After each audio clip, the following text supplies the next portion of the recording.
This is Lisa from Mobile Tech Review, and today we're going to look at an affordable phone that's available on AT&T United States. This is the HTC Desire 610. You know, I've always thought that the Desire series was kind of, well, misnamed. Really, it's the HTC One M8 that's the desirable series. The Desire series is the more affordable, mid-rangey to even less than mid-range in this case kind of smartphone. It does have boom sound stereo speakers. It does have 4G LTE, so it has some things going for it. And another plus is, well, it's free on contract. We're going to look at it now. So this is the HTC Desire 610. It's available in the United States on AT&T. It is free with contract, or 99 cents, close enough to call it free, and $199, no contract. Now that no contract price is going to be the most compelling thing here because, well, most everything else costs more than that without a contract, doesn't it, on AT&T. Now those of you who go shopping and you buy some off-contract phones, unlocked phones, you know, you can find some pretty decent things now for $199 above. And then there's the Moto G at $179 for the 3G version, $229 for a 4G LTE. Quite the nice phone for the money. But for those of you who just want to buy direct from AT&T, this will be one of the least expensive smartphones you can buy without contract pricing. There's at full retail, and even if you're doing the AT&T Next thing and you're doing the monthly payments, and that's going to be like $8.37 a month versus $27 for some of the flagships. So you get the idea there. That's why this phone exists. It certainly doesn't exist because it's a stunning design or a wonderful piece of technology. It's okay. Honestly, it kind of reminds me of smartphone circa 4 years back, or something you might find in one of the street kiosks at a Hong Kong fair or something like that these days. It's just not that exciting to look at. The front, basic black, kind of rubbery looking, and in fact it's a fairly soft touch finish. The nice thing is that the grills here are for speakers, so it does have HTC boom sound stereo speakers, which gives it certainly better than bargain basement audio quality. However, they're flanking a very mediocre screen here that is just not terribly bright. Now this is as bright as it actually gets, and we've turned off auto brightness. Not too bright. Also quite grainy looking. It's the quality of the panel that's being used here. It's not just the resolution, which is also kind of mediocre. And okay, yeah, we're used to 720p for budget phones. This one's even lower actually at 854 by 480 pixels. So that's a 480p screen you're looking at. So yes, it's low resolution, but it's also, like I said, kind of grainy looking. So least compelling thing about it. The rest of it's actually not so bad, but since, well, the display is our window into the smartphone world, it does make a difference. Front-facing 1.3 megapixel camera up front here. Shall we say robust build? That is to say, it's kind of, well, it's thick. It's also pretty sturdy. You get the feeling you could drop this a bunch of times, wouldn't hurt it a bit. There's our micro USB port at the bottom. Now the back gets a little exciting. It gets a shiny back that picks up fingerprint grime like crazy. The overseas model of this was a really neat electric blue that jazzed up the phone and kind of really improved the look, I think. AT&T is just offering what they call dark gray. I think most people would call this black. The sides are the matte finish, so it does stay grippy, and a good thing there. 8 megapixel traditional camera, not an ultra pixel camera. I don't consider that to be a bad thing, because the ultra pixel camera at 4 megapixel actual pixel resolution, you know, image resolution, I mean, it's kind of a mixed bag there in terms of quality. So this camera is not too bad, and we have our little flash there right above it. Rubber door here, kind of no frills approach to things. We have a micro SD card slot so you can expand storage, and there is our nano SIM card slot right there. And up top we have the power button, typical place for HTC, our headphone jack also right there, and our volume controls right here. Also fairly basic visual treatment for those, but to get the job done. They're actually reasonably easy to operate. They don't stand out a whole lot, but they're tactile enough. And I haven't pressed them by accident. They're not too soft touch, so that's nice too. Phone weighs 5.06 ounces, so it's not super duper heavy.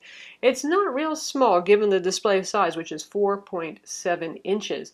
And we're going to compare it to the Moto G so you can get an idea of its 4.5 inch display.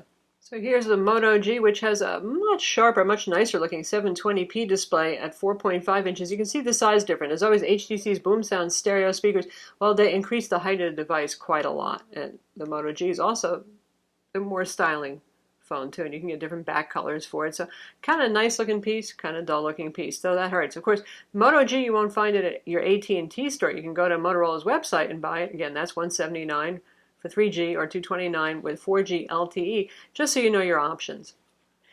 Inside, we have the usual mid-range kind of specs going on. 1.2 gigahertz Qualcomm Snapdragon 400 CPU. That's a quad-core CPU. Obviously, it's not a Snapdragon 800, 801, or 805. This is not a flagship phone, but the Snapdragon 400 is enough speed for most people. It can even handle some 3D gaming. That's coupled with Adreno 305 graphics. We have a gig of RAM inside and 8 gigs of storage, and then you have that microSD card slot so you can expand storage further. On synthetic benchmarks, it does about what the Snapdragon 400 usually does. A quadrant, 9,698. It's about half the speed of a Snapdragon 800 or 801. Antutu, 18,786. 3D Mark Ice Storm Unlimited Test, 4,854. SunSpider, the WebKit web browser we use for this, is usually a little bit faster. It scored 1192, where lower numbers are better. And that's actually not so bad. We've seen some other budget phones score as high as 1900, and the flagships can manage around 500 or so. So not too bad. In everyday use, it feels fine. It does not feel like a slug by any means. It's very usable. And it's HTC Sense's customization with the little tips we saw right there of Android. So we have the up-down app drawer right here. Blink feed is on board for those of you who like that. We've seen on the HTC One M8. For example, so you've got your slide over to get the news here, and it's a pretty nice customizable news feed on your home screen. And beyond that, it's pretty much standard Android. HTC customizes a few things, a settings screen. It's nothing that we haven't seen before in other HTC phones. So if you enjoy HTC Sense, you're going to enjoy it here. You get all the same goodness and settings. So that's the good news for this phone. This does have 4G LTE on AT&T's network, so data speeds are par for the course on AT&T's networks, just as fast as the flagship phones there. We have good AT&T service here in the Dallas area, so we've been managing around 20 megabit per second down and 7 to 12 up on this phone. Again, that's par for the course. Spending more does not get you faster LTE right now until they start using XLTE for XLTE-enabled high-end phones. Voice quality, just okay. I was a little bit surprised by that because HTC generally has very good voice quality, even on their lower-end phones. This one sounded a bit digitized for both incoming and outgoing voice. I could still understand what the caller was saying. They could still understand me. We just sound a little bit like, more like answering machine voice is the way that I would put it. But it is perfectly usable. For those of you who like HTC Zoe, that feature where it takes a compendium of photos you've shot, throw in some visual effects and music, it is here on board. And you can see that their nice organization hides most of AT&T's bloatware, which is tucked away in that folder. And we have a media folder right here, and we have all things Google. So let's check out YouTube so you can hear what the speakers sound like and see what the screen looks like playing some video. So we're on our YouTube channel, Mobile Tech Review. We'll look at the LG G Vista, which is the budget tablet that you can get on AT&T's network.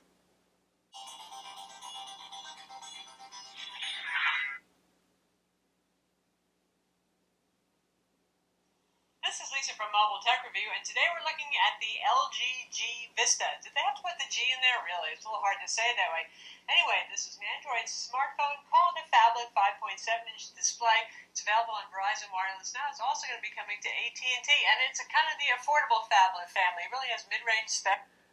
So, pretty good sound there. Okay video streaming quality. No problems there with our data service, and we're doing that over AT&T's 4G network. We are not using Wi-Fi at the moment. This does have Wi-Fi 802.11 on board, Bluetooth 4.0 as well, and of course a GPS. And here it is playing music, which we can do for only a little bit before the DRM police attack. Not quite as full and rich sounding as the HTC One M8 speakers. It's a little bit more brash, but again, it's better than the average smartphone. It certainly is much better when it comes to volume. Battery capacity is 2,040 milliamps. It's a unibody plastic design. HTC doesn't just do unibody with metal, so that is sealed inside. Given that the Snapdragon 400 is a pretty efficient quad-core CPU, and the display resolution and size obviously are not very big by today's standards, battery life has been pretty good on this. It easily made it through a day and a half of use before I had to plug it in, and that's what moderate to heavy use. I think most people will find that they can certainly get through a business day unless they're hitting the GPS heavily or playing way too much Asphalt 8 racing game or something like that. Not bad for battery life at all. So there it is. As one of the most budget smartphones you can get on AT&T, well, it gets the job done. It certainly has adequate audio. Voice quality for calls is okay, not super great. Data speeds are great. Performance overall here and synthetic benchmarks and in everyday use, perfectly fine as well. Does everything you expect an Android phone to do, just nothing terribly remarkable or stylish about it. So that's the HTC Desire 610. It's available now on AT&T. Again, free on contract, $199 full retail. That full retail price is probably the most compelling thing about it, because if you look at all the free on contract phones, there are a lot of phones that are nicer than this one, aren't there? And, this has really been the year of the mid-range Android phone. There's been a lot of great phones, the Moto G, the Moto E. A lot of them give you a lot of value for the money. So the competition here for the poor Desire 610 is tough. And it doesn't really have the top specs and the nice looks that something like, say, the Moto G has. But hey, if you're going to buy it direct from AT&T and you got to pay full retail price, or the AT&T next plan kind of price where you're going to make monthly payments, it is kind of compelling on a tight budget. I'm Lisa from Mobile Tech Review. Be sure to visit our website for the full written review, and do not forget to subscribe to our YouTube channel.